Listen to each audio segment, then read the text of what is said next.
Hello বন্ধুরা, সবাই কেমন আছো? আশা করছি সবাই ভালো আছো। আজকে আগের দিন কি টিপস এবং আজকের খেলা নিয়ে কথা বলবো। চলো বন্ধুরা, আর দেরি না করে ভিডিওটি শুরু করি।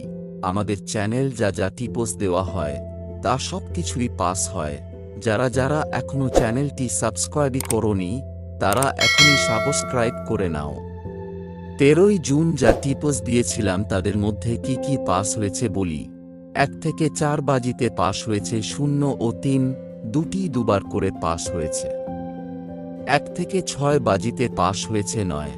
আজকে 14ই জুন যা থাকবে 1 থেকে 4 বাজিতে থাকবে 1 2 6 7, 1 থেকে 6 বাজিতে থাকবে 3 8 0, 1 থেকে 8 বাজিতে থাকবে 4 ও 9, পাত্তিতে থাকবে 5 7 0, 4 7 9, 3 6 0, 2 4 0, 2 5 0, সিপিতে থাকবে 1 5 8 9 0।